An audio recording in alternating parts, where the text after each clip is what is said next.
I would like to see him found and confronted.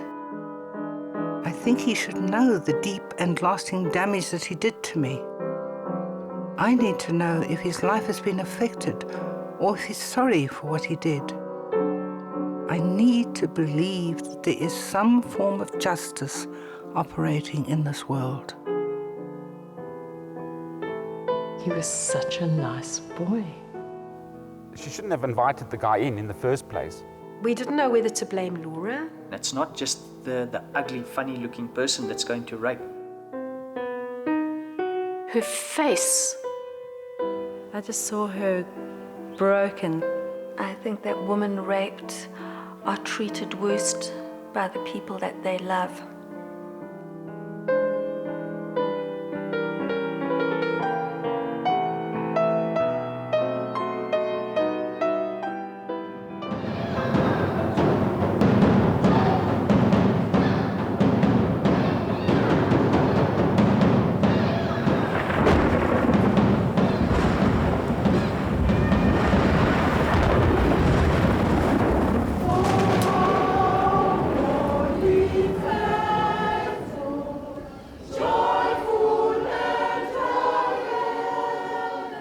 It was the eve of Christmas Eve, and it was late, and I opened the door to let the dog out, and just at that moment, someone must have been passing by. I didn't actually see them pass, but suddenly from behind the bushes, I heard a voice saying, "Hello."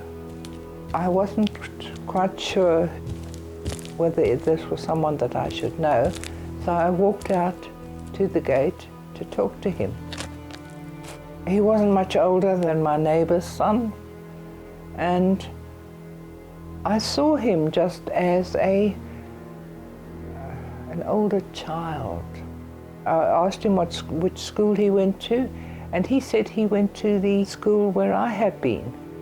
And he said, "Oh, can I use your toilet?" So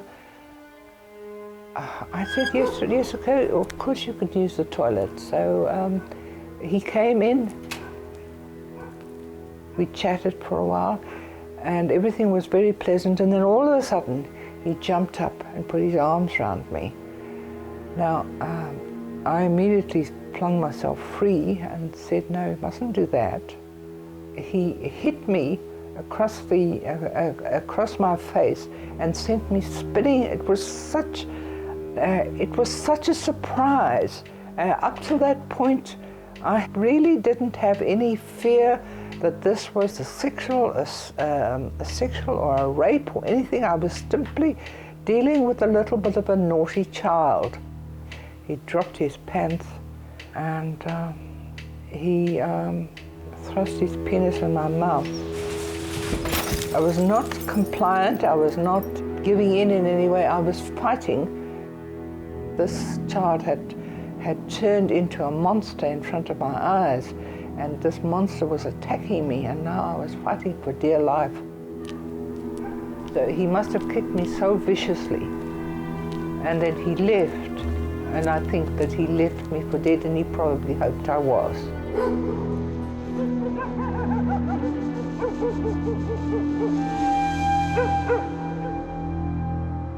In the middle of the night, I got woken up with the doorbell ringing and went to the door, and Laura was standing on my stoep with absolutely nothing on and her face covered with blood.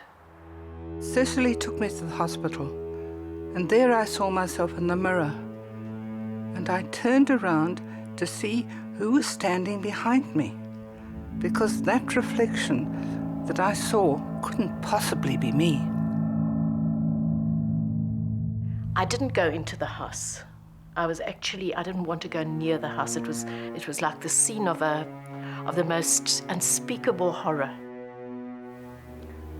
They had to drill holes into my head here and here, and they put an enormous iron cage in front of me here. I wanted to scream. what have you done to my face? What has happened? I expected them to put it back. In the most defiant voices, they told me, oh, but your jaw was so shattered we couldn't possibly have put it back, and what the heck did you expect? Her face was like a parody of what it had been, and I'm talking about the face because that's the physical outside. If the face was like that, what happened to her soul? For a long, long time, I have simply avoided looking at my face in the mirror. I look at the particular part that I'm dealing with. I never look at the big picture. I avoid it to such an extent that I'm not even sure now what I look like anymore.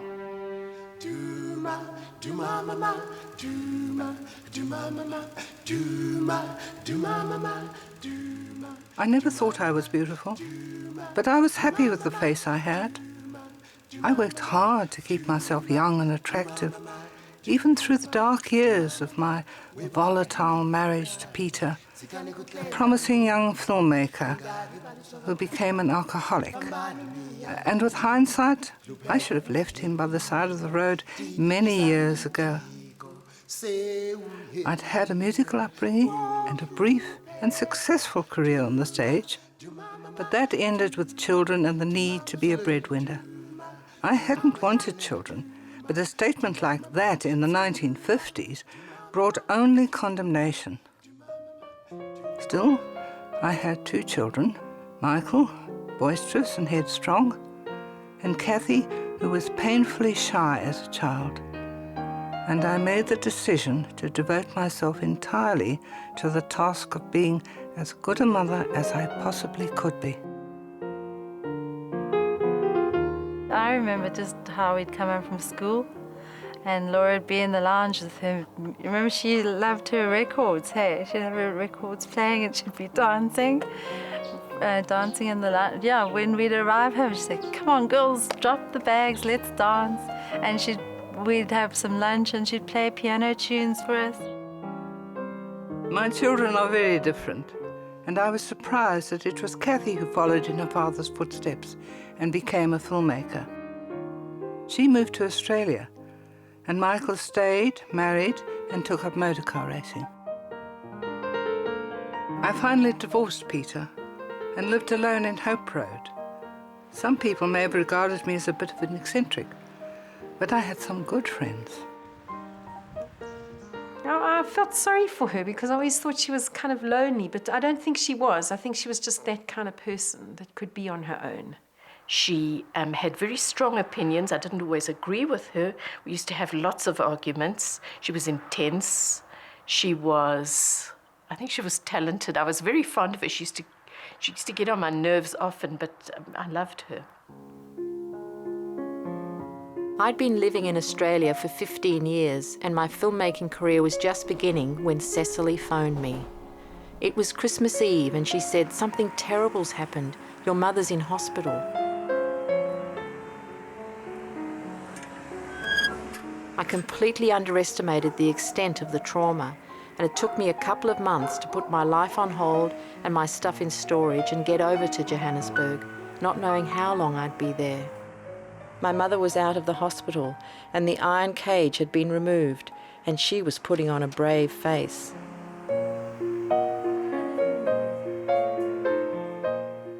Not long after my arrival, she let me film her doing a tour of the house. We were sizing each other up, not knowing how to deal with the situation. She wanted to appear as if she was coping, but the camera became a grim voyeur.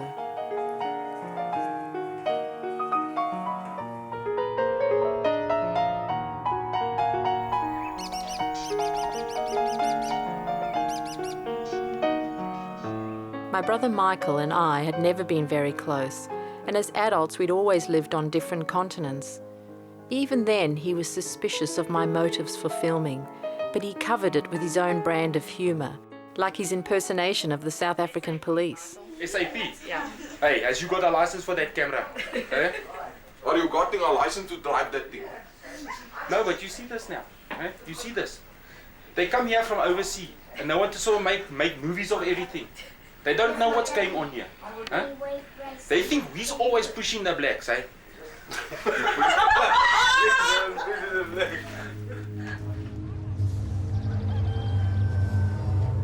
For me, Johannesburg during those last years of apartheid was not a laughing matter.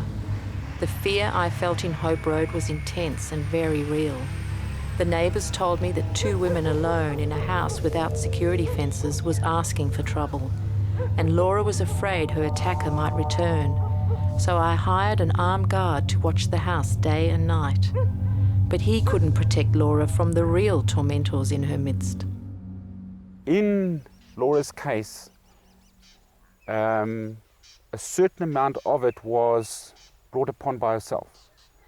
The fact that to invite a person into your house after midnight to come in and have a cup of tea or something like that, in the current situation, is not done. We didn't know whether to blame Laura for being out at night and for inviting somebody into her house. One didn't know who to blame or how it had happened. Yes, I did hear that she asked for it. I did. I just saw her broken, like a human being was taken and spirit crushed. Hey, it was too terrible. Not long after I arrived, my mother fell to pieces. I just wanted to die. Life had ceased to be of any value whatsoever, and I just wanted to die. And so I was totally uncooperative in any kind of healing process. I'd say she was shattered, absolutely shattered, because it was her face, which is a person's self, as it were, the self they present to the world. And as I said, very depressed, suicidal. If you go into the garden and you pick a beautiful rose and you put it into a vase, you might say, is that rose dead or alive? It looks alive, but in actual fact it's been cut off from its source. So it's alive, but it's dead in a way. And often after these traumatic things, or even a terrible illness, the person gets it into their mind that they're alive, but they're not alive. They've been killed in a way. It's that kind of, as I say, death imprint. And I think suicide goes a lot with that. I went to the hospital to see her. That was the first time. She was beaten, knocked about. The police delegated this whole thing to a retired female police officer. But she had the foresight to go to this school and to ask them for the school magazine. And she came back with this magazine, and I looked through it. There was a photograph of the rugby team, and when I saw it, I picked him out immediately. And I saw, that's him. It was the emotion of, I found him. I went to see the investigating officer who was handling the case, Jan van der Mescht. He told me that the suspect was overseas, that the boy's father had threatened to sue him for false accusation, and it was his word against my mother's. He gave me photocopies of some documents from the file and advised me to drop the case. My main concern was keeping Laura alive and getting her to Australia, so I took his advice. I had no idea how important the issue of getting justice was to become, and I was to bitterly regret that decision.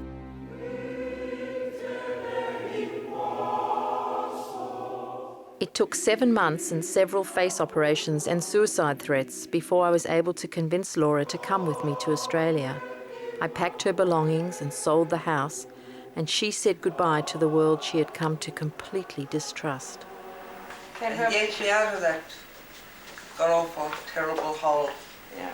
Wish me luck as you wave me goodbye. My neighbours put on a wonderful farewell party for me, and I played the gracious guest. But despite it all, I felt angry and betrayed. It seemed as if the entire world was saying to me, you brought this on yourself. I just wanted to withdraw and have nothing to do with any of them.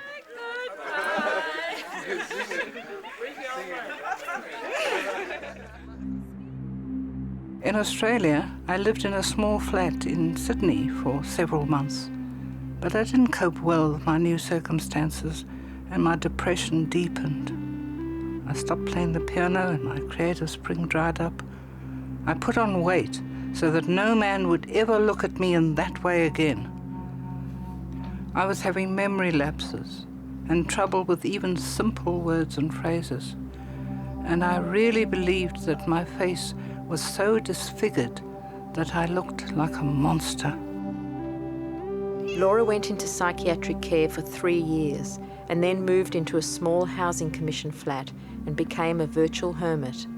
They called it post-traumatic stress, but for Laura, life was meaningless and she wanted nothing to do with the outside world. And time did not heal.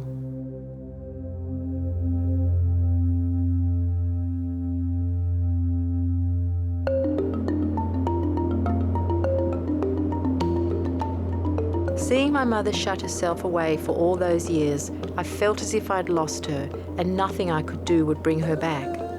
Finally, in desperation, I proposed going back to Johannesburg to try and get the case reopened. Laura was dubious at first, but she agreed. It was becoming clear that without some form of justice, she would never get over it. I hadn't been back since I'd taken Laura away after the attack, and I wasn't looking forward to it.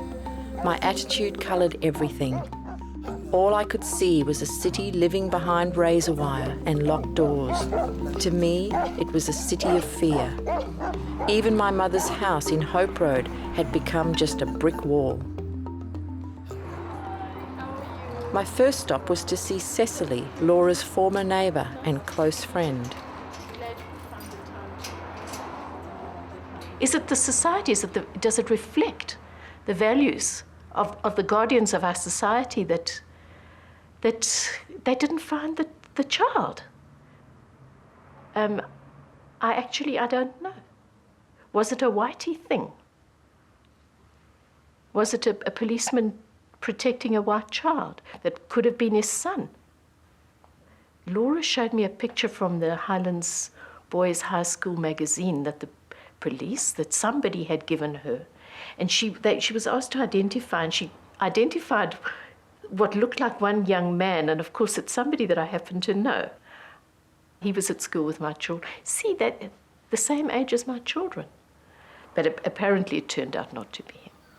When I showed Cecily the photo and pointed to the boy, she actually said to my face that I must be mistaken because he looked such a nice boy, and she knew him. People don't realize how devastating it is to be disbelieved when you are so adamant, as I was about my attacker.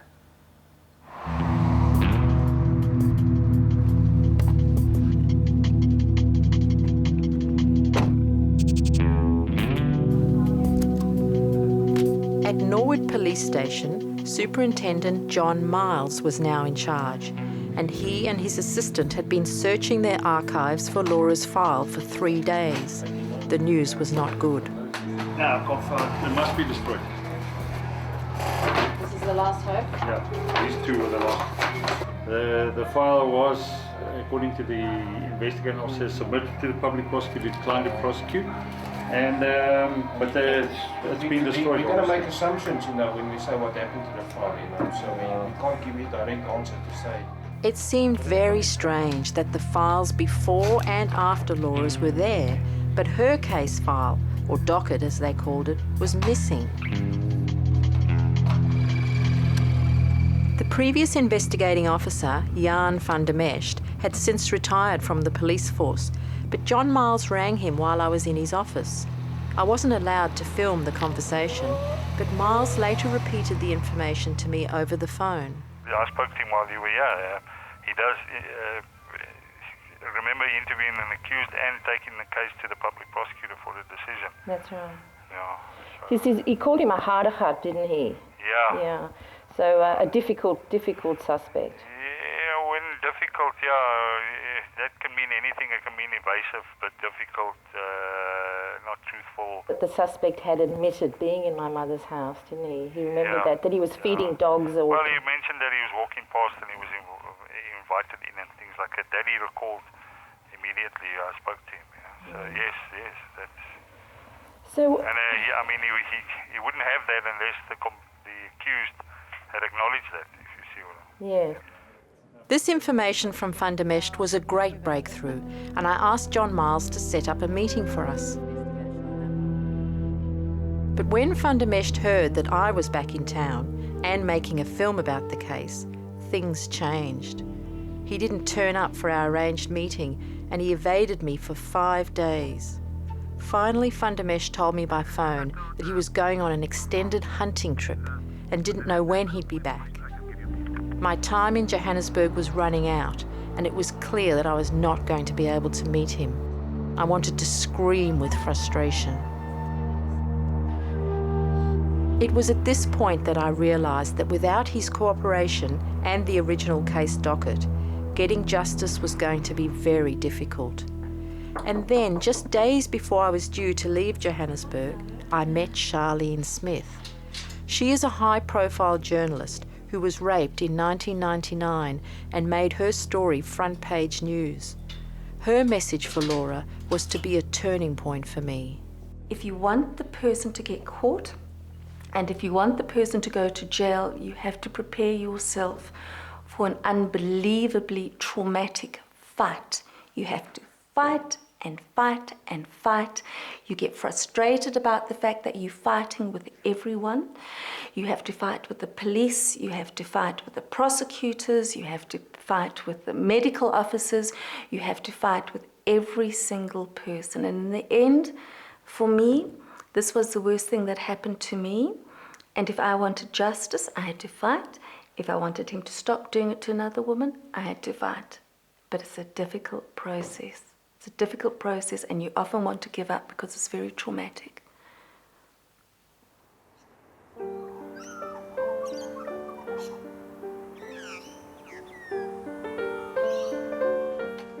Cathy came back feeling like she'd achieved very little. But the very fact that someone was prepared to believe me and to listen for the first time got me going again. I made a tentative step, and I've joined the University of the Third Age, and there we have a group that is studying philosophy, and then there's a discussion group, and both of them I find very stimulating. The program is called Seasons for Growth, and the name is relevant. I'm learning slowly. I'm trying to get on with people. You made any friends? Yes, I've made some very good, I think I've made a few friends. There was a slow awakening there that perhaps somebody else could be interested in my dark secret, my nightmare that I've been trying to sweep under the carpet, and I've spent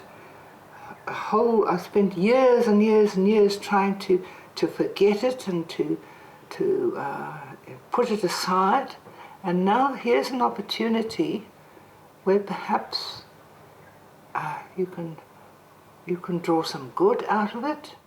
These are the African ways of honor to you. Encouraged by Laura's tentative steps, and with Charlene Smith's words about the need to fight for justice still echoing in my head, I went back.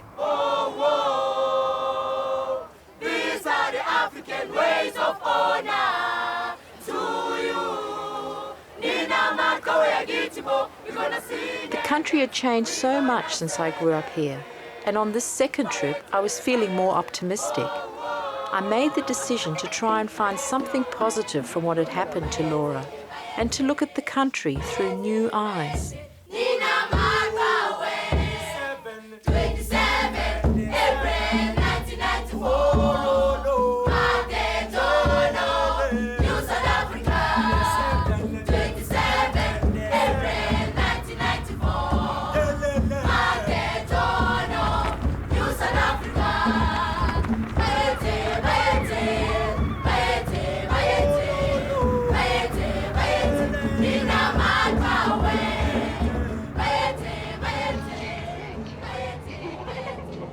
Even though the world around him had changed so dramatically, my brother Michael hadn't. I've always been the Engelsman, the alien, the person that, who are you? You don't fit in with us. I didn't fit in with them, I don't fit in with this crowd. It means nothing to me. The new flag just looks like Winnie Mandela's underpants or something like that. I've got no idea how to relate to it or anything like that. This is a pump-action shotgun. Carries 12 rounds up in this tube here. I have 2 daughters, and the subject of rape is obviously one of those things that is on your mind the whole time. The guard here is me. I put up a very, very big, mean demeanor, and I carry a big shotgun. You can put it against your shoulder like this and shoot like that, but that is if you really want to actually aim specifically. This is our family's defense mechanism against this, because you're not going to get the police or any fellow citizens or anyone else to watch out for you. I'm ready for this. Ready for action. Michael had never told his daughters about what really happened to Laura. They always assumed their grandmother had deserted them for the good life in Australia. Down, and then ready to shoot. Michael's warnings made me realise that I was unprepared for the potential dangers of this city, and I should take some precautions. So I hired a personal bodyguard and driver. I'm going to drive you, I'm going to look after you. Yeah. So whatever it is where you have to be. I know sometimes when you go to like Soweto, Alexander, so you need something to be protected. So normally I've got my firearm with me. Okay. Moshe Dayan became my constant companion and friend and took me to places I would never have otherwise visited. He also suggested novel ways of dealing with stress. How do I cook this? No, don't cook it. You don't cook it. You don't cook it? What do you Just do? grate it, ne? Grate it? You and wash then your body. You wash your body with yes, it? Yes, yeah. And vomit with it. I vomit? Yes. Okay. Probably need some of that. Okay. That's going to be an interesting experience.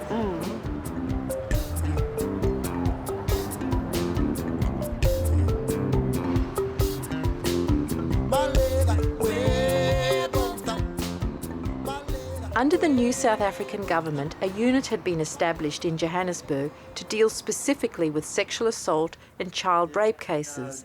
The head of the unit was Superintendent Andre Neertling, and he had some good news for me. We are the investigative authority. We are not the prosecuting authority. But what we can do from our side is to reopen the case and look at those questions that you had, because if a case was withdrawn, it can be reopened at any time. And revisit all the evidence and things like that presented to the prosecutor and see how far we get with regards to that, to also provide you people with some kind of closure, I suppose. Andre assigned the case to Captain Arnold Boonstra and gave me permission to follow the investigation and to film it. Police work in Johannesburg is dangerous, and hundreds of police officers are killed each year in the line of duty. Arnold and his buddy Ferdy always worked together, and their main focus was the investigation of serial rapists and child rape. That looks like a good, healthy breakfast there. Yeah, it's great. That's why I'm so healthy. There's definitely a lot of stress, especially long hours. Type of cases you work on sometimes catches up on you. I'm involved in more funny stuff, so see the worst, never see any good, so there's a bit of stress. How do you deal with that? I see a psychologist. You have to.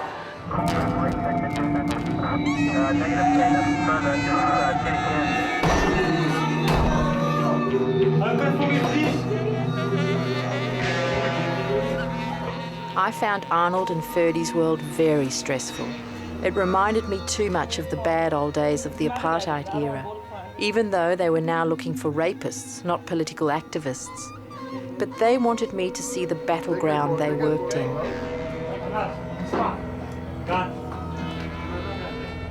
Most of the people in South Africa are black, and just a small percentage are white. Around about 10% of us are white, and the rape graphs follow that almost completely. So most women getting raped are black women getting raped by black men. However, you get white men who rape and you get white women who are raped.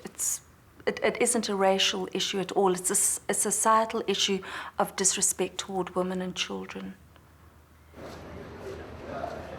Arnold arranged for me to meet with the elderly volunteer police reservist, Myra Carroll, who'd worked on Laura's case back in 1989. She'd done most of the legwork, including getting the photo from the school. She didn't remember many details of the case, and she was hesitant about which boy my mother had identified from the photo. Could it be this one? Yes, exactly. Honestly? Yes. I don't remember that it does. So why is it that you think you pointed to that one? I don't know. She remembered immediately. As soon as you showed her, she said, "That's him." I don't know, and that's why I was so hesitant, because really I don't remember, but isn't that strange that I should have done that? Everything was put in the docket and handed over. Definitely, that's I always do. I don't keep anything. Would they have asked you to interview the suspect? No.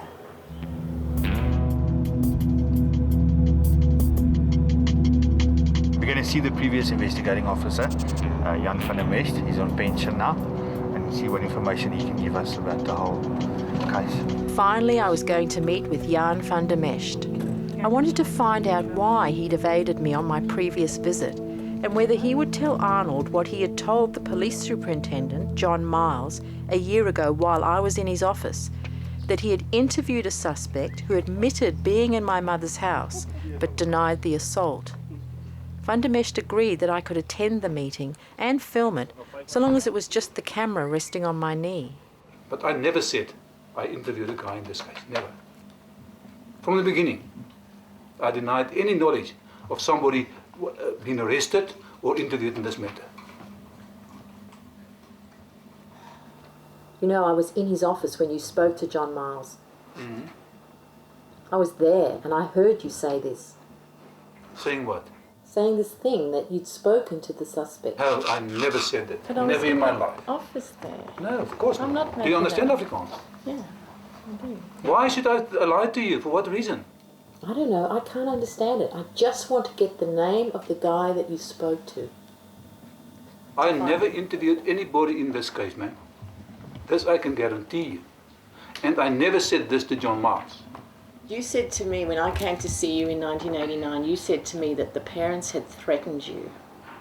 They'd threatened you with false accusation if you continued with this investigation. You'd spoken to the parents and that's what they said. And when I said at the time, how can you conduct an investigation? You just said, well, that's how it is.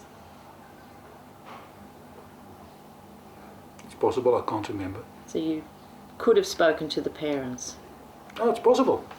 It's possible, I can't remember exactly. You can't remember where he lived or No, even not at one all. tiny bit of Nothing, information? Nothing at all.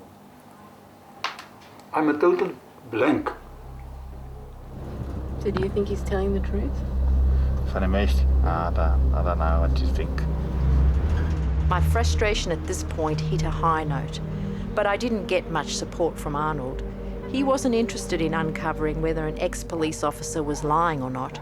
He just wanted to track down some hard evidence. Captain Werther speaking. I need to find out old fingerprints of 1988. Yeah, it's an old case of rape that was investigated. Arnold told me that the fingerprints may take some time to track down, and I also had to face the reality of his daily workload. He had over 80 cases that he was currently investigating, including many of child and baby rape, and understandably these had to take precedence over my mother's case. We've got 1,800 cases that we investigate at the moment, which is all. We cannot distinguish between our cases. These are all, it's not property crime, these are all assault on people. So we have to give equally attention to all of them. But I think by the end of November we should be able to at least give you a good answer in terms of where we stand. Wherever I went, it was staring me in the face.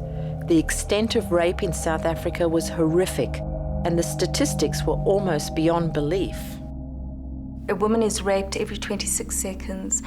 A South African woman, 1 in 2 South African women will be raped at least once in her lifetime. I deal with rape survivors who've been raped 3 times, which is really difficult.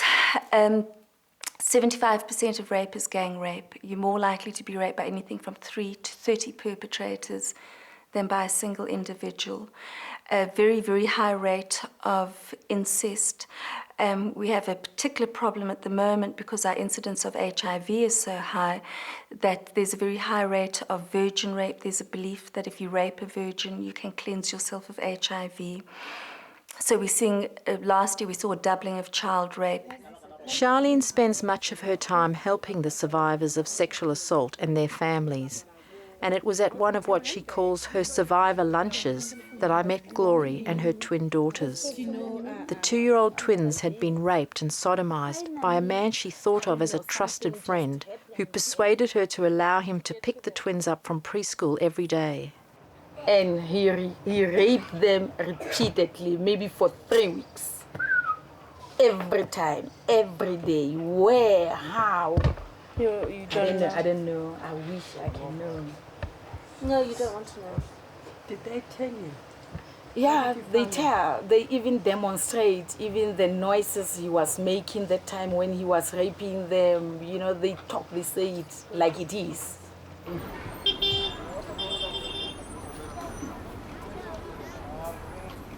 Hi, Cathy. How are you? It's nice to see you again. Good to see you. Glory was not a woman to let life get the better of her. Before her daughters were born, their father had flown the coop, so she employed a full-time housekeeper and nanny to look after the twins, and she kept her job as a flight attendant with South African Airways. Glory had been to a court hearing the previous day in relation to the rape of her twin daughters and was furious at the outcome. The perpetrator, who lived 4 doors down the street from her, had been released on bail.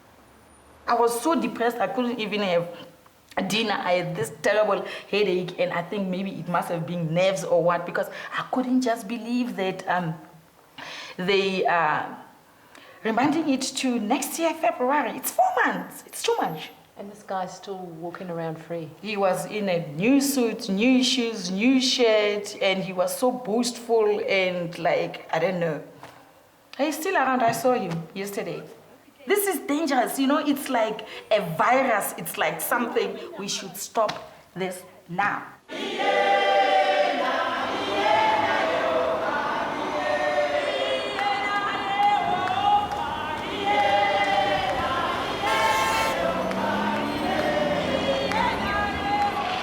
The delays and problems with the police and justice system that Gloria and I were experiencing were extremely common.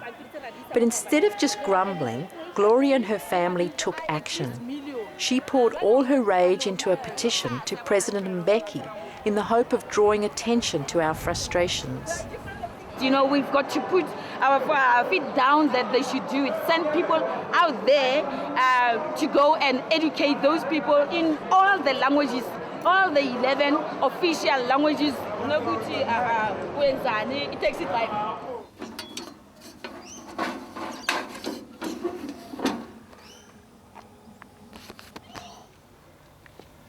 My letters back to Laura about my progress were starting to have an effect, and she was beginning to see the bigger picture. If we are going to have a safer world for women, the first thing that we've got to do is the painful process of exposure, which is what I'm doing now. And that if women go on trying to hush it up and ignore it and pretend it doesn't happen, they are never going to address any kind of steps to stop it, and then it will just carry on. Glory took me to the court hearing of a young 8-year-old girl who had been brutally raped and mutilated. The local community was staging a protest outside the court to highlight their frustrations with the justice system and to vocalize their rage. This is taking its toll on the poor family. Now is the time and shoot the enemy. If we find a perpetrator, somebody who's raping our children, we are not going to bring him here because we are wasting our time. We are going to kill him there and then. It will be tit for tat, butter for fat. We are tired. I sugar. No. The perpetrator usually buys the investigating officer or whoever that handles the dockets. That's what has been said, that they pay them the money and then all of a sudden the docket gets lost. And they know that once the docket is lost, everything, how are they going to proceed now? The ultimate end is that that man will walk out free because there's no evidence. The evidence that was there is no more. I went to ask Andre if he had any clues as to why all the information relating to Laura's case seemed to be missing. You know, things disappear, but not everything. You know, yes, dockets do disappear, especially if they're that old. And there's, in the meantime, there's a lot of things to do to improve our archive systems and that. But yeah, it happened from time to time, but not really that everything disappears. And we are looking into that at the moment to find out where these things disappear to. The fingerprints in Laura's case still hadn't been traced, and the investigation was bogging down, and I started hassling Arnold for results. Somebody somewhere is lying. Have you thought of going to speak to either Superintendent Miles, John Miles, or... No, that doesn't help. It's investigator? hearsay evidence. I need evidence, physical evidence that I can use now to link this suspect to the crime. You know, hearsay from John to this one to that one is not going to help me. I'm just desperate. I know that you are, and I feel with you, and I have sleepless nights about this. Do you? Mm-hmm. Yeah, you should think, where have we gone wrong? What have we missed? You know, there's something missing here. There's a piece of the puzzle that's not here, and we can't seem to find it. My frustrations with the slow pace and the obstacles in the police investigation were really getting me down, and I was desperate for signs of hope. The police told me about a playwright, Bongani Linda, working in Soweto, whose community theatre work on this issue was being performed in schools and prisons around the country to mainly male audiences. Theatre has played a very important role in popular education right from the days of apartheid, protest theatre, which was used as a tool to conscientize as well as a tool to inform international audiences of what was happening in the country. You see, it's easy. Power. That's all it takes. It's a chapel.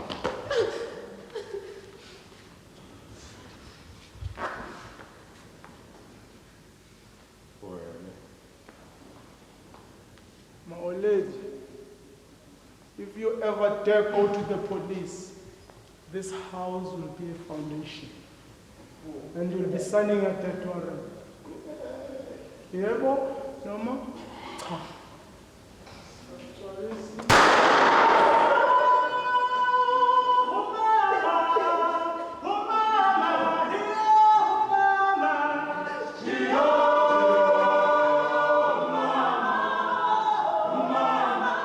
I had a very, very beautiful girlfriend who was gang raped, and then she could not take it any longer. She committed suicide.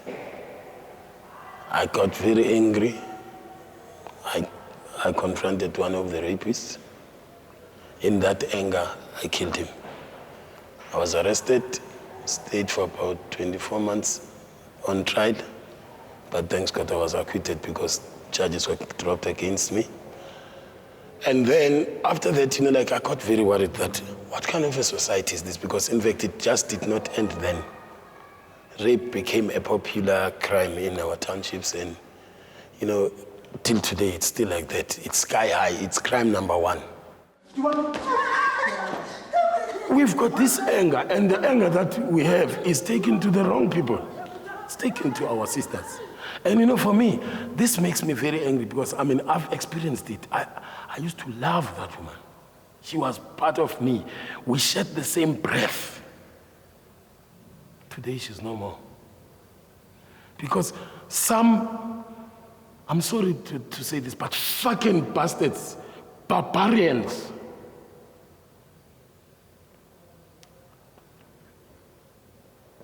Yeah. I prefer not to talk about it really because it breaks my heart every time. But rape is a man's problem more than anything. It's a man's problem, and I'm worried because it's still fashionable.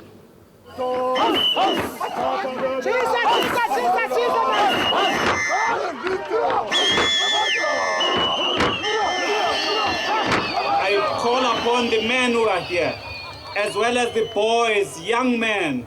Let us make this our struggle. The safety of our mothers, the safety of our sisters, the safety of our aunts, their welfare, their dignity is our business.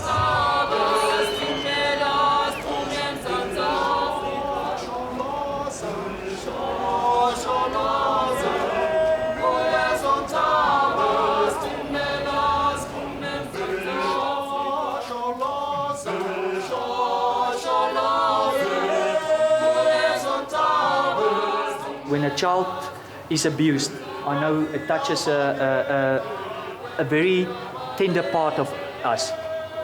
Arnold still couldn't find the fingerprints, and Laura's case had stalled. He was also preoccupied with the 1,800 other sexual assault cases his unit was investigating. And I realised that if I wanted things to move faster, I would have to take action myself. I found a private investigator who agreed to help me for a fee. Okay, I'll assist you in this regard as well. Thank you. And you guys have got access to hidden cameras? Yeah, I do have. Yeah. And a recorder for that matter. So we'll be able to record the audio and the video itself. Okay. The private investigation company were very quick to deliver results. I gave them the name of the boy my mother had identified, which appeared on the school photograph. Within days, they were able to tell me where the suspect lived, that he owned 2 firearms, he was married and had recently had a baby son, and he owned a business with his brother. Keep going straight, just go right. It didn't take long to find his workplace. So I found it, yeah. But then I didn't know what to do next. The thought of going in was too overwhelming, and I felt completely out of my depth. Moshadan reminded me of the 2 guns the suspect owned and warned me to be careful. So I did a stakeout. It seemed to me now that my best option was to bite the bullet and confront the man my mother had identified with a hidden camera and find out what he had to say. But I needed to be sure that what I was proposing was both legal and ethical. It's a strategic choice in many ways rather than a legal choice. I mean, I think legally you have the right to do it. Strategically, one would have to weigh up what would be the impact of you doing it. On the alleged rapist himself and whether you would silence him or open up the floodgates of his confession. I mean, we have no way of telling that. And B, on the police. I mean, would it annoy the police? Does that matter? The lawyer also told me that if I wanted to use the video of the confrontation as possible evidence, I should not reveal my intentions to the police.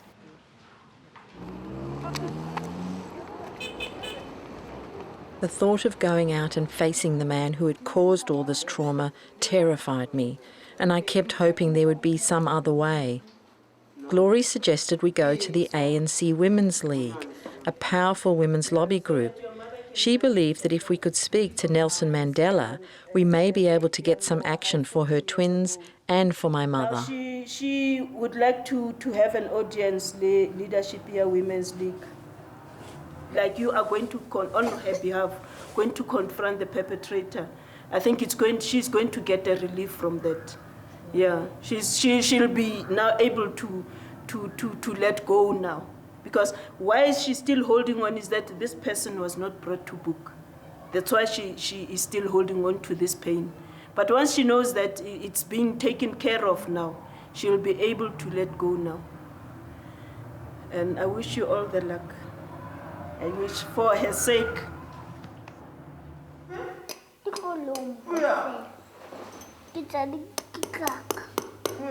They're scared, Cathy. They're scared. They feel safe when the butler doors are locked. The alarm, even the alarm, they always remind us to switch the alarm on. Watching the twins playing with locks and bolts was heartbreaking. The man who had abused them lived just down the road, and Glory believed they were in real danger. I completely understood her outrage at the system that had allowed him out on bail, and why so many people felt the need to voice their anger at the extent of sexual violence.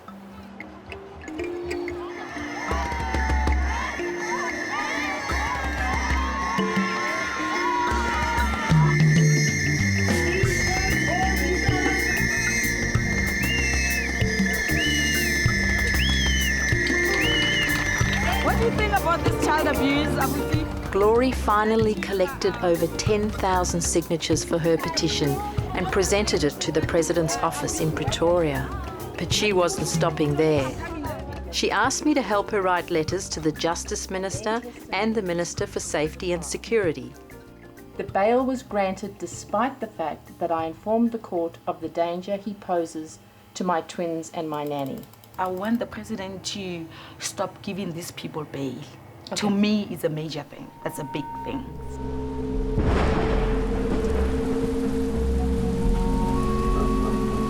Arnold rang me to say that he was going out to interview the suspect within a couple of days. Fear and anxiety were holding me back from doing what I knew I had to do: confront the man my mother had identified. It was now or never.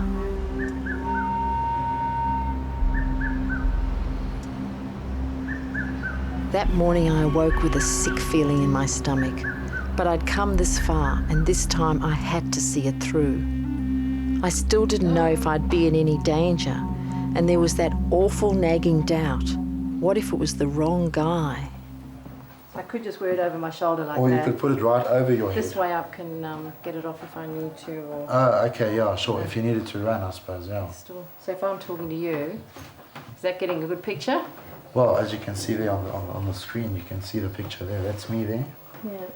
And yeah, that's just basically how the I picture. angle this thing. Yeah. That's going to be the key. Yeah, in any direction you want to, basically. Because once I start this, what I'm doing, I'm not going to be thinking about this, because I'm going to be thinking about the person I'm talking to. So yeah, sure.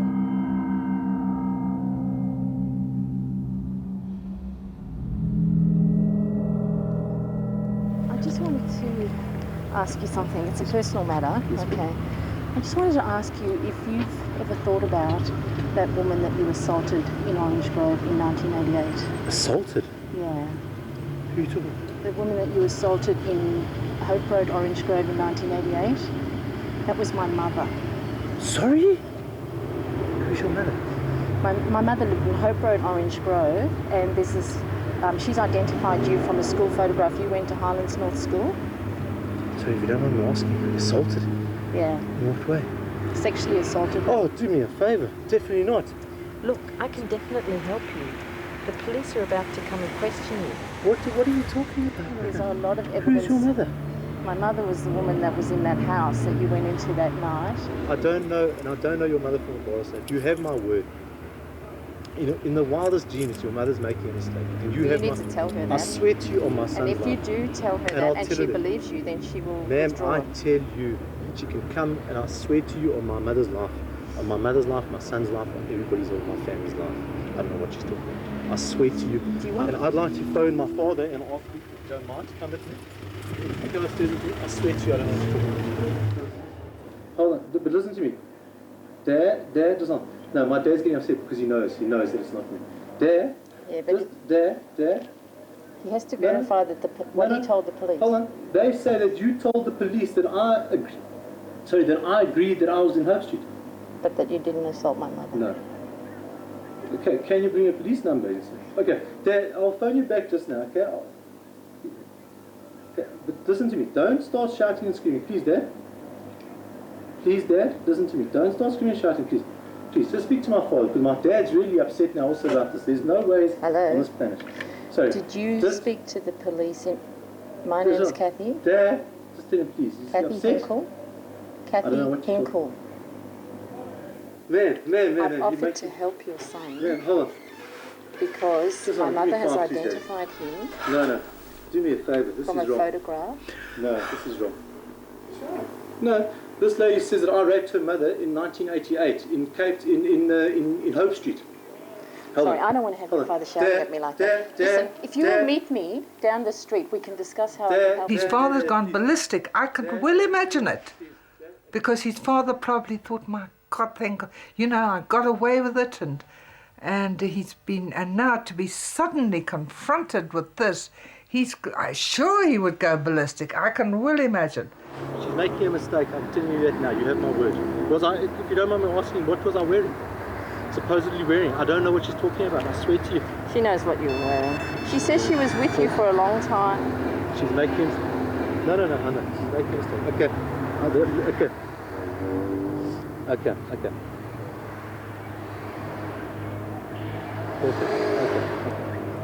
She says you shouldn't talk to me. And I understand why, man, because the thing is that one of Please, these ma'am, she can assaults really sticks, and that's why I thought, if Ma'am, you could talk to my I'd mother. like to. In fact, your mother's more than welcome to come out and she can face me face to face and then tell me, because I promise you have my word. Okay, I've got nothing to hide. I feel devastated because there doesn't seem to be any resolution now. He's just got to a point of denying. Where are you going to go from there? He's just going to go on denying and denying. The confrontation left me shaken and confused. I realised how naive I'd been to hope that he would confess. And yet the way he reacted just didn't make any sense. He didn't ask even the most basic questions other than, how did you find me? And what was I wearing? And why did he immediately go and ring his father? I desperately needed to debrief and went back to the psychiatrist Laura had seen after the attack. I'd say that even getting to speak to his family, getting to speak to him, has done a lot to frighten him very badly. More than, maybe even more than coming in front of the police and everything. I think you've got a lot of justice by going there. A lot of justice done, because you've terrified him. He's not going to be able to live with himself. He knows that somebody knows who he is. He knows that you know. He knows that this is you're going back to Australia and people know. He's not going to be able to live with himself as easily as maybe he's lived with himself, which he probably hasn't managed easily. When I told Arnold what I'd done, he didn't object, and in fact he took a copy of the video of the confrontation as part of his evidence. The suspect responded by hiring a lawyer and refused further contact with me. I had to accept that our legal case was weak. It was his word against Laura's.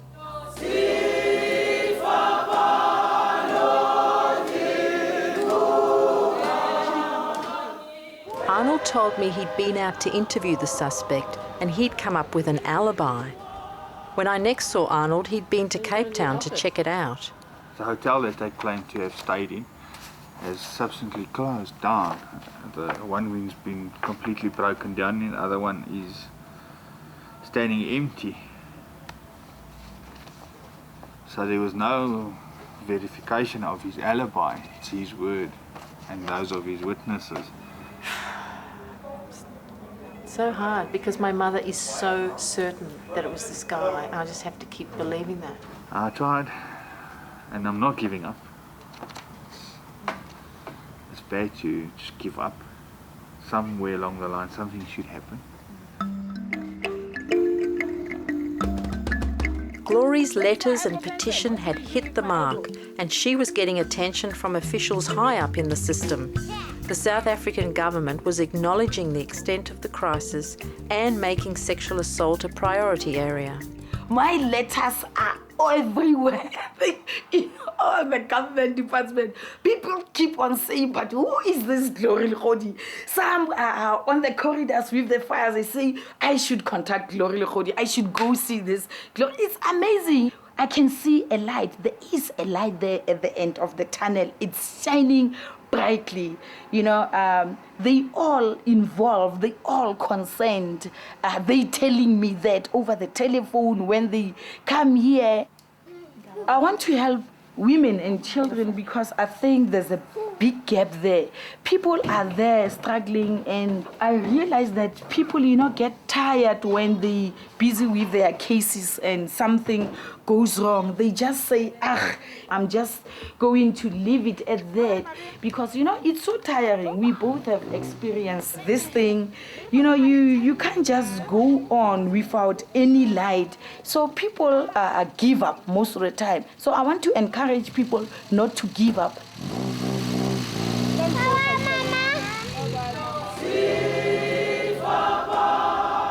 Christmas was fast approaching and I needed to go home. But there were still some things that I wanted to resolve, so I went back to Hope Road. A big part of the trauma for Laura has been this thing of not being believed. She was really hurt that you, one of her closest friends, didn't believe her when she identified her attacker.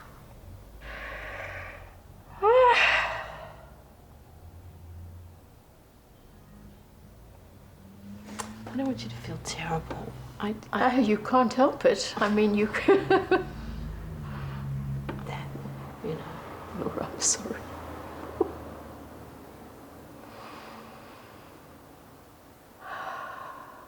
Cecily admitted that she'd dismissed Laura's identification of the suspect as wrong because she knew the boy. What did I know about them? Their mother was a woman who... She was one of the mothers who used to kiss her children goodnight, still in Standard 5. When, you know, she used to kiss her boys goodnight. That's how I knew them. He was such a nice boy. Such a nice boy. Nice boys don't do that. After she'd moved to Australia, Laura had very little contact with her son and granddaughters, and the attack was a taboo subject that was like a barrier between them. She felt Michael still blamed her. I blamed her, not a chance. No, you didn't. You said it was her fault for letting him in the house. That's not blaming somebody. That's how it felt to her. No, that's not blaming somebody. What do you say to the person? You say, there is a vicious lion. You go into the lion park. You say, those lions are man-eaters. Do not get out of your car. He didn't look like a vicious lion. He looked like a handsome, presentable young man. I mean, what does he think these people look like? That they're walking around with a label on their back that says rapist? I mean, does he think that I'm so unintelligent that I would let a person into the house who was dicey? But Michael has always thought this, and he still does. Yeah, well, if I'm going to speak to Laura, I will do it in front of her and not in front of this thing. This is bullshit, this. I don't know what I'm supposed to do. You keep on pointing your finger at me like I'm the big bad ogre and I just am so mean to everybody because I don't have this magical way of showing feelings and expressing myself and doing the big huggy thing with people. It doesn't work. I know what I feel. Now, sure, that was tough. I don't think I'd want to go through that. When you say, why did you do that? That's not blame. That is a blame. It's not blame. It's a question. It implies a blame. Right, well, then that's it. No, hang on, don't go. No. If you're going to harp on something like that and you're going to pick it and say, keep on saying that I was blaming Laura, you can forget this right now because I did not blame anybody.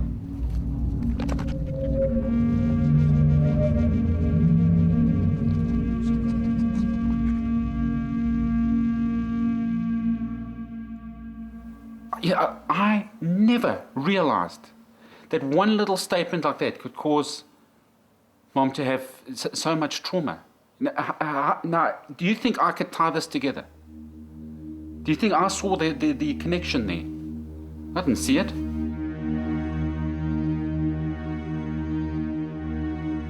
I know that within my heart I have the right intentions. I would like to help, but I don't know how.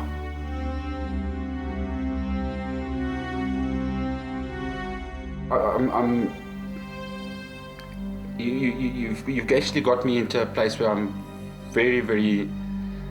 I don't want to put this.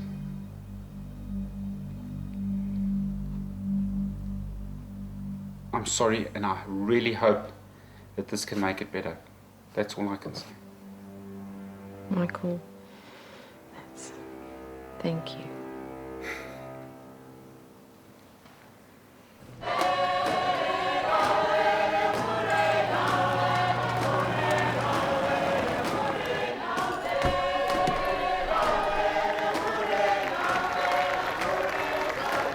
I never got to meet Nelson Mandela, but in one of life's strange ironies, my brother Michael did. Mr. Mandela came to his workplace to give his blessing to their racing team heading for Europe. And as I watched him through jealous eyes, I was reminded that life doesn't always work out the way you want it to.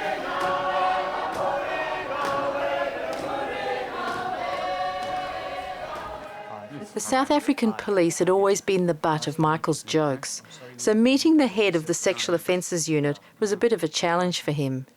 But when he saw the extent and detail of the new investigation, even he had to admit that perhaps things were changing in the new South Africa. We fully investigated, and this is the best product that we can give to the prosecutor, and hopefully that will be enough to get at least a court case going. For the first time, Michael glimpsed the possibility of some justice, and he agreed to take over the handling of the case. Okay, good luck with that in the case. Okay. Thanks again very, very much. It's been a great meeting. Yeah, Andre, travel safe. Super, okay, yeah. nice meeting you. I'd just like to meet my brother, Michael. Pleased to meet you. Pleased to meet you too. This is Arnold Boonstra. My brother will still be here, he lives here, so if there's anything further... I'll keep in contact with him. As soon as I hear anything from the DPP, I'll give him a call. Yeah. Right, well, enjoy it. Thanks for everything, eh? It's a pleasure. Okay, cheers. Solid. Oh, come let us adore him. Oh, come let us adore him. Michael did finally tell his daughters the truth about Laura. To our Nana, I learned so much about you over these past few days and weeks. I was deeply hurt by the events that happened to you before you left for Australia, and I'm praying that your wounds will be healed by the love and efforts of your children and us grandchildren. The last time I met you, I was only 3. It is so nice to know I do have a grandmother, and the news that I heard about you was heartbreaking. I just want to wish you a Merry Christmas and hope that you recover fully from what happened. Well, I will try to write. Love, Mike.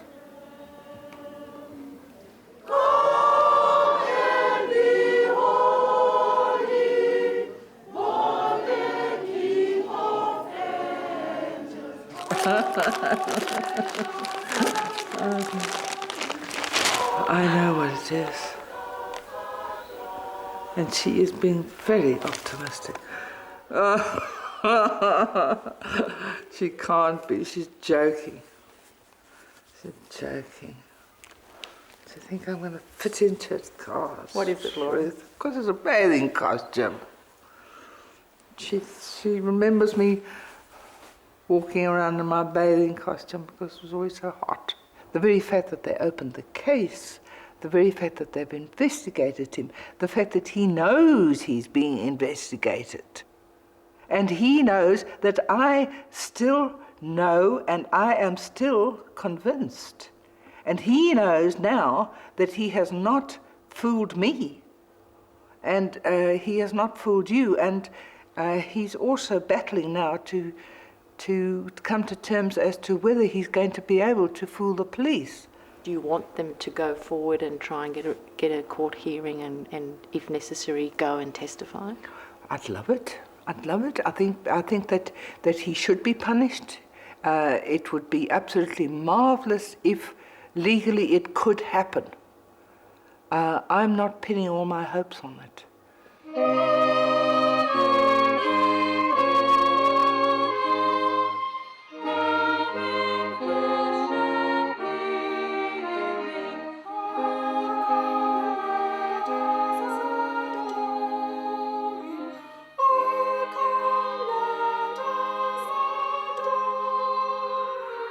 Hello? Michael, it's Laura. Well, hello, how are you? I'm just phoning to say thank you for the Christmas gifts and the messages that you sent. They were wonderful. Oh, that's okay. Michael's apology enabled me to forgive him, because although I could understand where he was coming from, I still needed him to apologize for me to fully forgive him. And I have found from experience that forgiveness is a double blessing. It helps the forgiven and the forgiving. And it sets you free. But I'm afraid I can never forgive the attacker, because if I do that, then I am condoning what he did, and I can never condone what he did.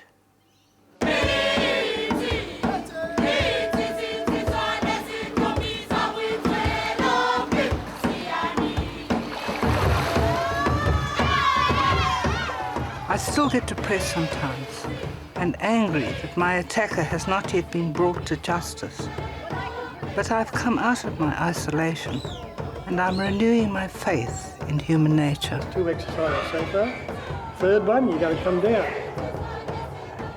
Do you think I'm going to make it? Do you think I'll ever get there? If you keep on doing that, you'll probably take off, I think. Yeah, well, I want to take off. I want to take off the weight. Oh, well, yeah.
Days before Christmas in 1988, my mother was sexually assaulted and savagely beaten in her home in South Africa by a young white teenager. Even though she identified her attacker from a school photograph, the The boy was never charged and remained free. 12 years later, my mother had still not recovered from the attack and had withdrawn from the world. Desperate to find something that would help her, I went to South Africa in search of some form of justice. I managed to get the case reopened, but when the investigation bogged down, I took matters into my own hands. So if I'm talking to you, is that getting a good picture? Well, as you can see there on the screen, you can see the picture there. Armed with a hidden camera, I went out to confront the man myself. The woman that you assaulted in Hope Road, Orange Grove in 1988, that was my mother. Sorry?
masiteke wanasibona itamabona isipa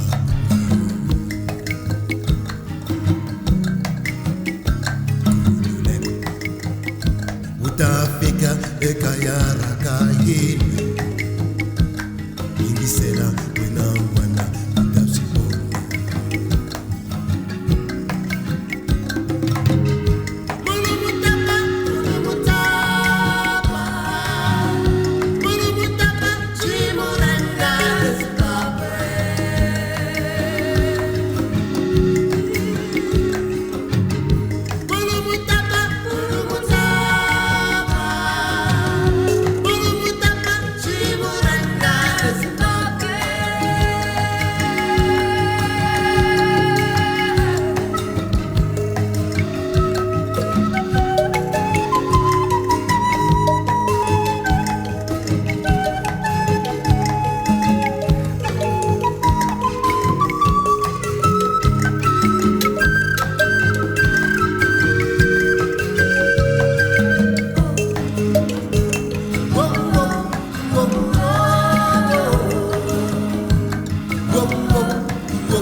just saw this film, The Man Who Stole My Mother's Face, at the Tribeca Film Festival here in New York, and I was profoundly moved by it.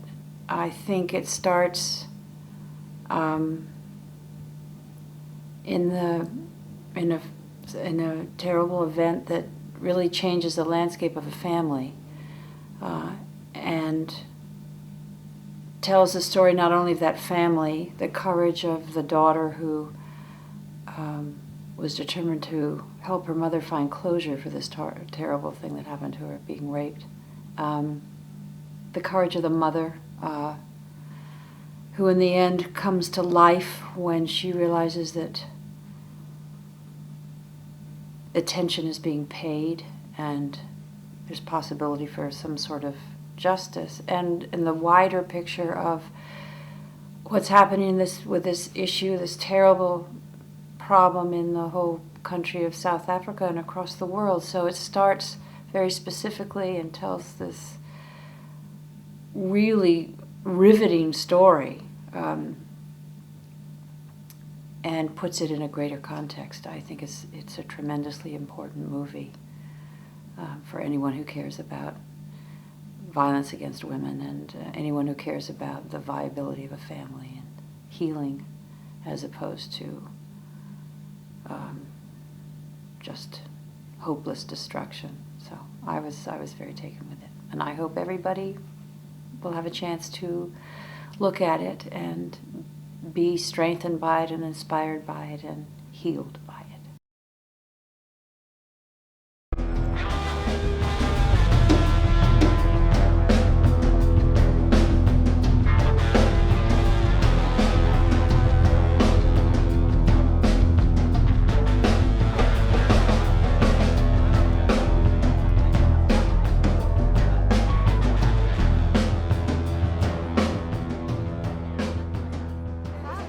Story about the Australian film, which has topped the honours list at a prestigious film festival in New York. The film, The Man Who Stole My Mother's Face, has been named the best documentary at the Robert De Niro Tribeca Film Festival. Cathy Henkel, good morning, congratulations. Thanks very much. You are proud of yourself, I hope. Well, yes, it's a weird concept I was so honoured just to be selected for the Tribeca Film Festival and be invited to New York and taken over there. It was, that was exciting in itself. To win was just beyond really even thinking about. What are you going to see? The Man Who Stole My Mother's Face. We can't wait, actually. We've heard about it.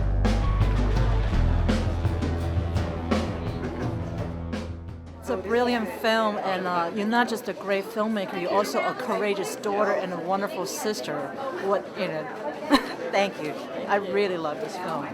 Incredible film, and I hope all due justice is done at the end of this film in other countries.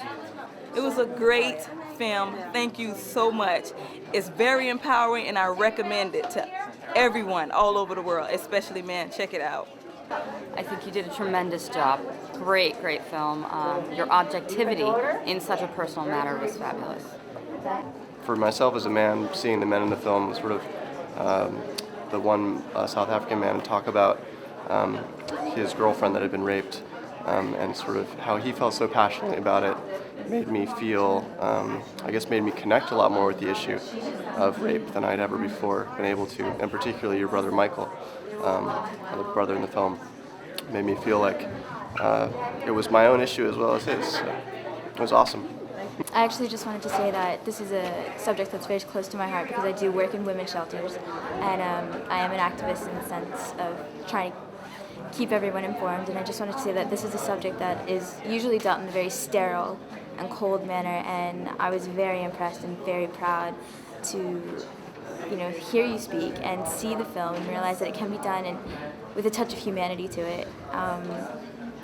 And yeah, that's it. It was wonderful.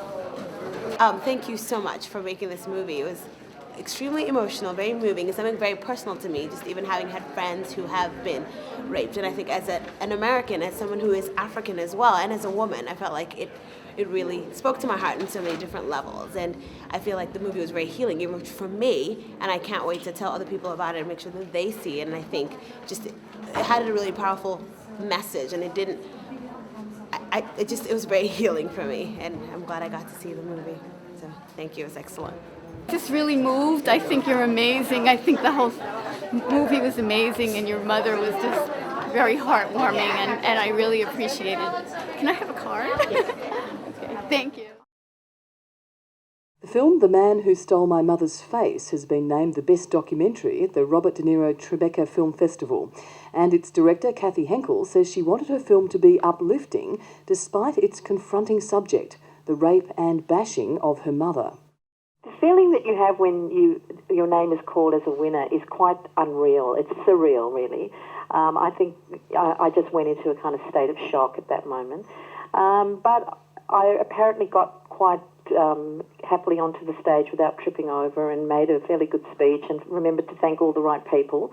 So, it was a very strange feeling, but very wonderful too. You are proud of yourself, I hope. I am proud. I'm proud for, lots of reasons. For my mother and for all the people who supported the film here in Australia, and for the fact that a film about sexual assault could do so well. Because it's such a tough subject. Well, it really brings into focus the whole issue of sexual assault, doesn't it? Yes, that's right. Filmmaker Cathy Henkel, who's just won that award in New York, and you'll be able to see her award-winning documentary on ABC TV later this year.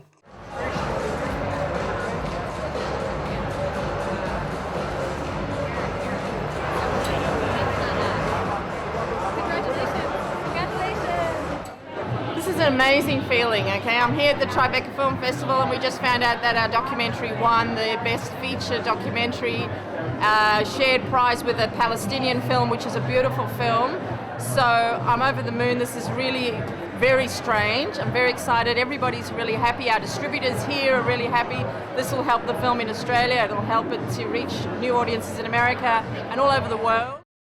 Me being in the film is very weird because I'm the director as well, and it's very strange. And now doing this interview, here I am on this side of the camera talking about the film, which I hope to put this on the website. So yeah, I much prefer to be on the back end of the camera. But in this story, I had to be in the film because I was the protagonist in the film. So I had to put myself in it. But I'm not going to do it again, believe me. And that's it. Cut.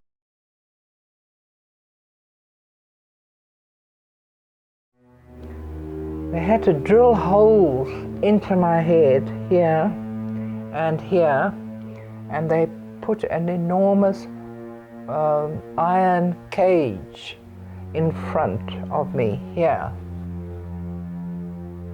I wanted to scream. What have you done to my face? What has happened? I really believed that my face was so disfigured that I looked like a monster. Laura went into psychiatric care for 3 years and then moved into a small housing commission flat and became a virtual hermit. They called it post-traumatic stress, but for Laura, life was meaningless and she wanted nothing to do with the outside world. And time did not heal. One of the reasons I became a hermit and why I remained a hermit was that when I looked in the mirror, I saw this terrible face looking back at me, and I was quite convinced that everybody else saw it as terrible as I did, and so I didn't want to inflict it on people. I just felt that people would not like to look at that. But since the making of this film, I have got such a different kind of feedback from people that they seem to see they almost see a beauty, or they see courage. They see some things in me that I don't see when I look at the mirror. I do get out quite a lot more. I get out quite a bit. I go to U3A about 4 times a week. We have classes on philosophy, history, Shakespeare, great painters. We have a debating group, and I belong to a a creative writers group.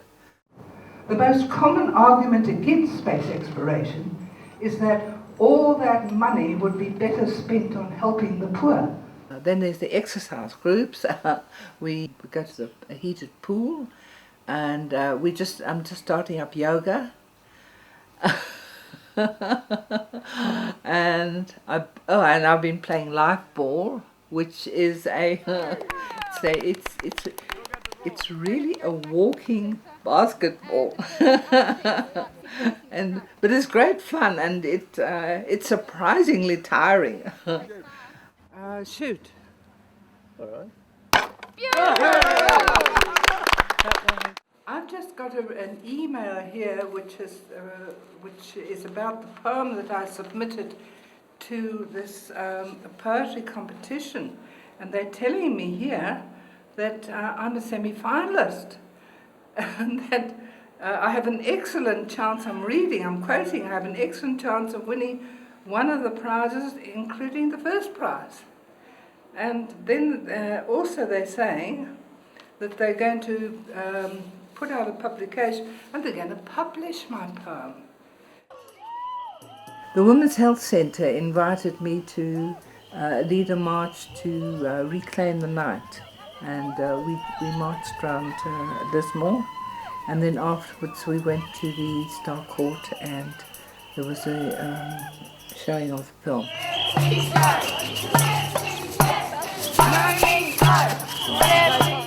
My greatest achievement has been that I have learned to trust people again. And I am learning and still learning to like, even love, humanity, society, life itself.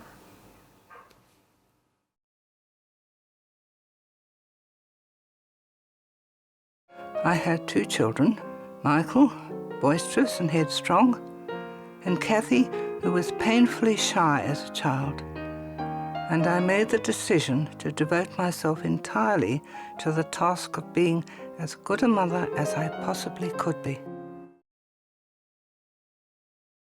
In Laura's case, a certain amount of it was brought upon by herself. The fact that to invite a person into your house after midnight to come in and have a cup of tea or something like that, in the current situation, is not done. I blamed her, not a chance. Oh, you did. You said it was her fault for letting him in the house. That's not blaming somebody. That's how it felt to her. No, that's not blaming somebody. Well, if I'm going to speak to Laura, I will do it in front of her and not in front of this thing. This is bullshit, this.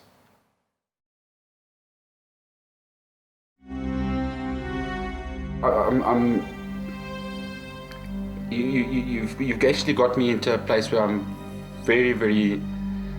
I just want to put this.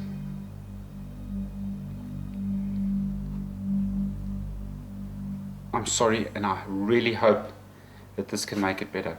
That's all I can say. Michael, thank you.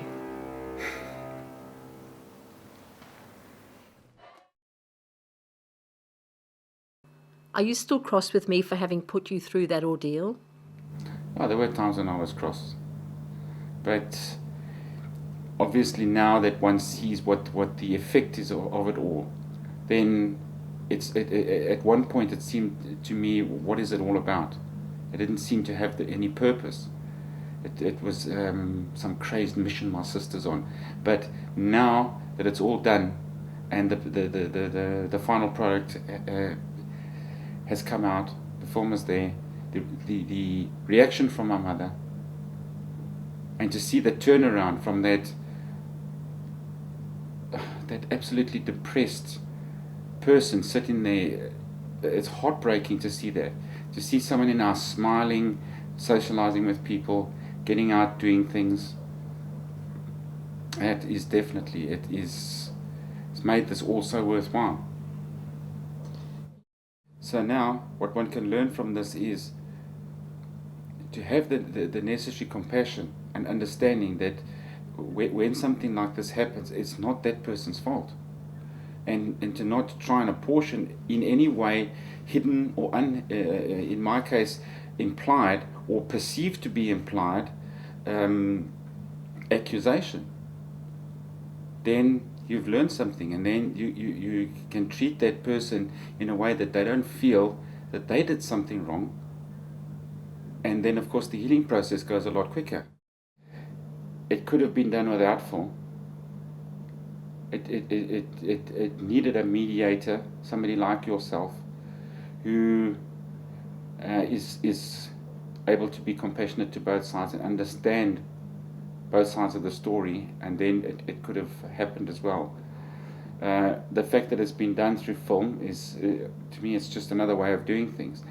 But the film now, because it's hard, documented material, can now be taken to other families and internationally and shown. So it's not just our family that's healed now. It can now work for other people. Look what we did. And if we, us bunch of clowns, can do this, then anyone can do it.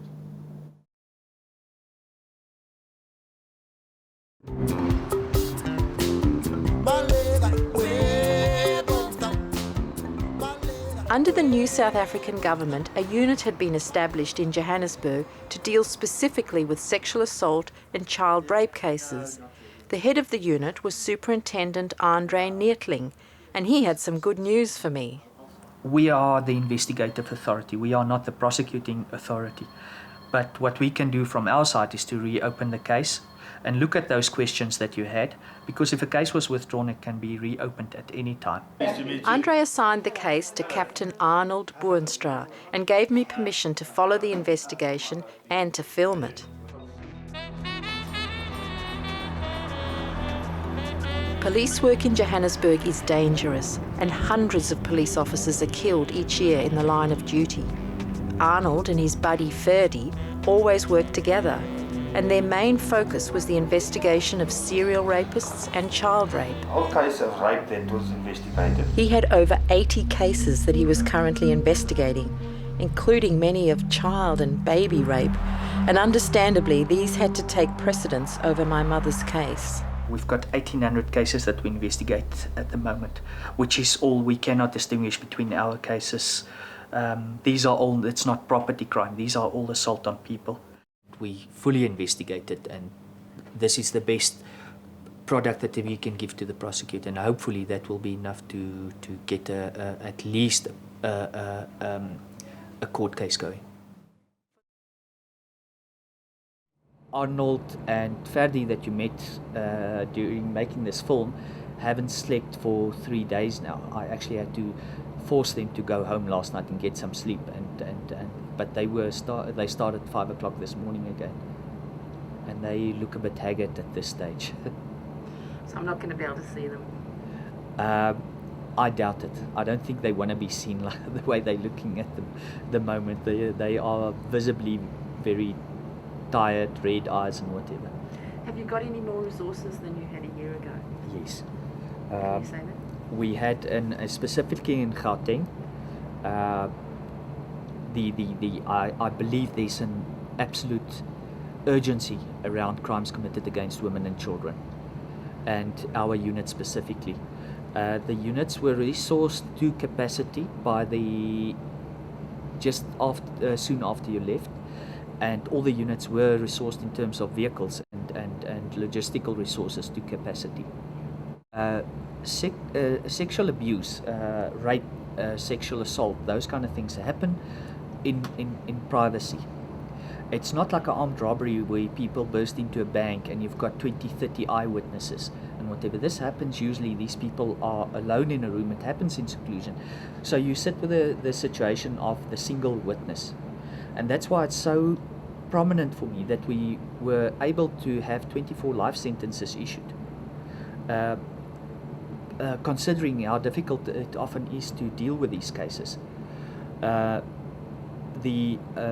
Besides the 24 life sentences issued, 44 sexual predators received jail sentences which ranged between 10 and 25 years, another 44 on top of that. So I think that's just proof in terms of that we can't sit down and say we can't prove these cases. Let's stop working on it, or let's just take it as it comes or whatever. You've got to work hard on it, and you can get justice at the end of the day. So I haven't been following your mom's case as close, but the last that I dealt with it was presented to the Director of Public Prosecutions for decision. And subsequently, I believe Arnold Boonstra, the investigating officer, is still investigating the matter. What can you tell me about the status of the investigation of my mother's case? Well, the case is, we have the docket, we've looked through it. We have discovered that there are a number of gaps that exist in the investigation that need to be done. And we are taking it very seriously. We are putting, some steps into having it further investigated to see if at the end of the day we can proceed with the case or not. We are also considering whether we shouldn't have a separate and national team because of what we are finding in terms of how the investigations continued. We need to look at whether we shouldn't have a different team investigating, this case further, so that team can identify other issues that we need to be looking at in terms of whether it's disciplinary action that we can take against people who have not done their job well. I would like seriously to say I'm really sorry about the experience. It's not something you wish on your worst enemy. And certainly we are trying to do our best, to settle the matter one way or the other. We will give a feedback of what has transpired and of our decision whether or not it is to prosecute. Me like as you wave me goodbye. I think she was talented. I was very fond of her. She used to get on my nerves often, but I loved her. Laura showed me a picture from the Highlands Boys High School magazine that somebody had given her. And she was asked to identify, and she identified what looked like one young man, and of course it's somebody that I happen to know. He was such a nice boy. Such a nice boy. Nice boys don't do that. Under the circumstances, it's her story, and that is her story, and that's the way the story went, and I accept it fully. And my not believing her must have robbed her of self-belief and just added to her lack of faith in people. And it must have been a terrible thing for her. I think that the film was really inspiring. I don't know if you noticed when we first started the film, I was sitting crocheting, and that blanket that I was crocheting went down on the floor, and I sat watching it. It's first of all, the film made something that was so ugly into something beautiful. I was reminded when I saw the film that I spoke about Laura's soul and her face. I connected the two at the beginning of the film. And at the end of the film, when I saw Laura having her rant, and I saw the life and the animation in her face, I saw that soul come to life again. It didn't matter about her face. And so I think that the film not only artistically has merit, but I think that the film has done something more than just an art form. I think it's brought a woman back to life. And I once told you that I hope that my daughter one day can do for me what you've done as a daughter for Laura. And I'll say it again now, that you have been a wonderful, wonderful daughter to your mother. I hope I've played a better part in her life than I did in her film. For sure. Hi, Cathy! How are you? It's nice to see you again. Gloria had been to a court hearing the previous day in relation to the rape of her twin daughters and was furious at the outcome. The perpetrator, who lived 4 doors down the street from her, had been released on bail. I was so depressed I couldn't even have dinner. I had this terrible headache, and I think maybe it must have been nerves or what, because I couldn't just believe that they are remanding it to next year, February. It's 4 months. It's too much. And this guy's still walking around free. He was in a new suit, new shoes, new shirt, and he was so boastful and like, I don't know. He's still around. I saw him yesterday. This is dangerous, you know, it's like a virus. It's like something. We should stop this now. I can see a light. There is a light there at the end of the tunnel. It's shining brightly. I want to help women and children because I think there's a big gap there. People are there struggling, and I realize that people, you know, get tired when they're busy with their cases and something goes wrong. They just say, I'm just going to leave it at that, because, you know, it's so tiring. We both have experienced this thing. You know, you can't just go on without any light. So people give up most of the time. So I want to encourage people not to give up. It's almost 2 years now that this guy raped and sodomized my kids. And justice, nada, nothing at all. I've been everywhere, all these departments, and they're not helping. They do promise. They promise me that they'll do something about it. They also come here, interview me, but afterwards, I think when they just turn their backs, they take the papers and throw them into the bins. Nothing is happening.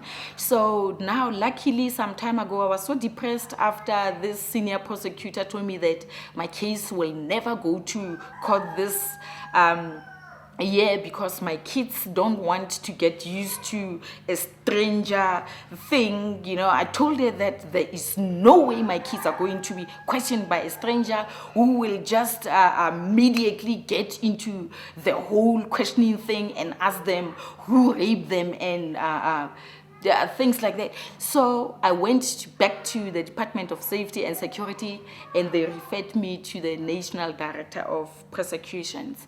And there, this one lady promised me, an advocate, promised me, I can't say promised again, this one, I promise you, I don't know, I've got that hope. I think she's gonna do something.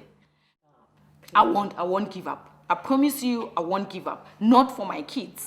Remember, I'm the only one. I'm like a mother and father to them, mother, father, sister, everything to them. I don't have parents who can support me. I don't have a husband who can support me. My sisters also have their problems, so I've got to be strong for them. My kids can't go to school. They're still here at home. We're still frustrated. They're still frustrated. They're asking me every day when they're going to school. I can't take them because I'm too scared of this guy. Slower. Look at that. They're in jail here. We all in jail. We can't go anywhere. The woman, the nanny who looks after them, can't go anywhere with them. I'm the only one who's allowed to go with them anyway because I'm scared of this guy. He can see us coming and going. Do you still feel that he's a threat to you? He is, very much so. He still is, because of his status. You know, he's a drug lord, he's a heist king. He has killed many people. Has he made any attempts on your life? He did. I think now, it's about 2 months ago, I was from town. I had my groceries, big plastic of vegetables and groceries, and he tried to run me over with this car. I just had this car coming, speeding, and I jumped, you know. next to me. I jumped, and when I looked back, it was him. My case, it's not a case in isolation. Many cases are like that. That is why the conviction rate is less than 4% on all these cases. And that is why the rapes are still going on, and they are not gonna stop until the government does something. They should stop promising people, and they should stop going on shouting that they'll do something because they want our votes. They shouldn't do that to us. I'm keeping on, and I've got this hope that there is no way my case will just end. No way. There is no way. I'm gonna fight till the end.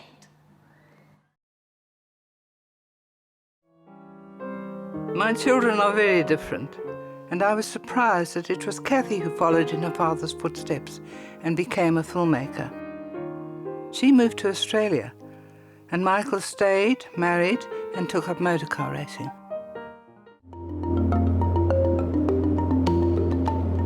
Seeing my mother shut herself away for all those years, I felt as if I'd lost her and nothing I could do would bring her back. Finally, in desperation, I proposed going back to Johannesburg to try and get the case reopened. Laura was dubious at first, but she agreed. It was becoming clear that without some form of justice, she would never get over it. One of the main reasons why I made the film was the frustration and distress that I felt from seeing my mother locked away from the world and unable to heal and unable to recover, and knowing that without some kind of resolution, acknowledgement, and perhaps some form of justice, that she would never just get over it. So the film was motivated by that frustration. Now that the film has helped my mother so much, and she is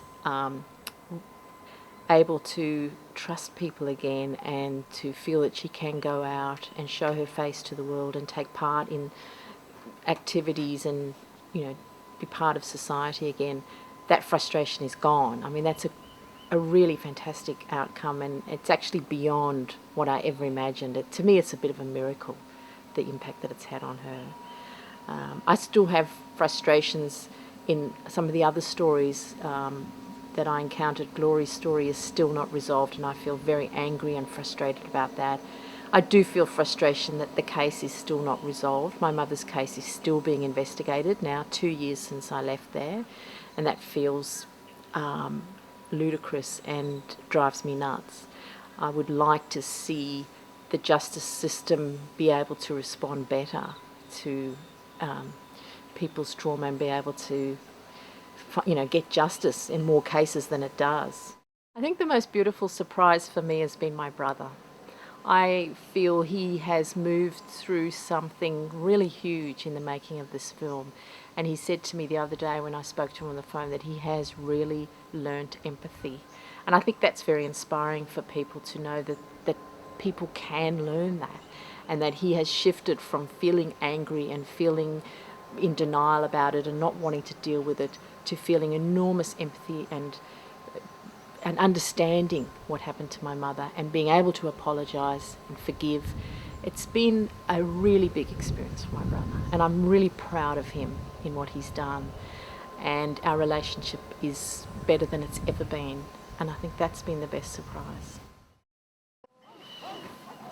I think the film is having an interesting response with male audiences, partly because of my brother's story, and that men feel that there's a place for them in a story about sexual assault, and his journey through denial and blocking it, and, you know, the implications of blame are very common, and a lot of men respond to that, and the fact that he was able to see through that and talk about his feelings it's very good that men are able to connect with that. And the police story as well. So I think the film is reaching male audiences, and I'm hoping that it will reach a very wide audience around the world and get discussion about sexual assault out in the open, widely discussed in the media, and at least bring the issue out from under the table so that then methods of dealing with the this crisis can be brought forward when people know just how prevalent it is and the implications and the effect that it has on women and families and men and people who are affected by sexual assault. In Australia, the best statistics we've got on incidence and prevalence for sexual violence is a survey that was done in 1996. And through that survey, within the previous 12 months of that survey, there was over 100,000 women that said they'd been sexually assaulted. And when they asked women to reflect on their lives since the age of 15, there were over 1 million women who could identify experiences of sexual violence at some stage. In Australia, the figures on reporting have remained fairly static, so some would suggest that it's as few as 1 in 10 that literally report a sexual assault to the police. So that's 9 out of 10 women who do not disclose or report to police. There were some that would also suggest, and certainly research would support, that women won't even tell a service in any great numbers. So there might only be 4 out of 10 women who would literally call a service or even anonymously disclose that they've been sexually assaulted. They take place in the home. I mean, absolutely predominantly in the home, whether that's her home, his home, or a home, private home. It is almost overwhelmingly in a private residence or in a private place. There certainly are assaults that occur in other contexts, so there are a small proportion of rapes that occur where strangers are the perpetrator. Again, they often occur in a private home, potentially in her home, the victim survivor's home, more than any other home. Public places are much less likely to be a venue or a location for a rape or a sexual assault. The long-term health effects for sexual assault and physical violence are extraordinary. We have really powerful evidence bases for that, and we certainly have for many, many years known that the impact of sexual assault or rape has really long-term and quite damaging effects on women's mental health, on their capacity to re-engage with the social world in which they live. They sometimes become agoraphobic. They develop what's called post-traumatic stress disorder. That might mean that they have nightmares, that they have flashbacks, that they dissociate from certain contexts. We also know, more recently perhaps, that the longer-term health effects literally on their physical health can be incredibly damaging. Women do face incredible levels of disbelief still, not just in any kind of public context like a court context, but they also face it from family members and friends. They're questioned about, why they let him in, or why they went with him somewhere, why they were drinking with him, how they couldn't have known it was going to turn into, a rape situation. What we do know is there are a minuscule number of false allegations, a minuscule number of charges that are laid against women for making false allegations. But there is absolutely the assumption that most women who report this crime or who report this assault are making it up.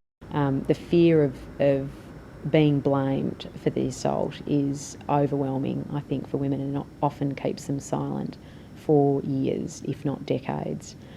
I think they also face a number of barriers or disincentives to thinking about going through a process where they'll have to talk about the intimate detail of the assault. So if they contemplate reporting to police, I think women get that they're going to have to tell a complete stranger exactly what happened.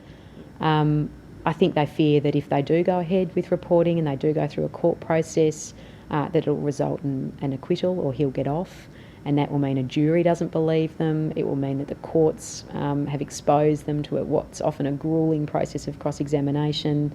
They often, I think, feel completely kind of stripped bare in that context, and often talk about secondary victimisation in those contexts, or feeling that it wasn't worth it.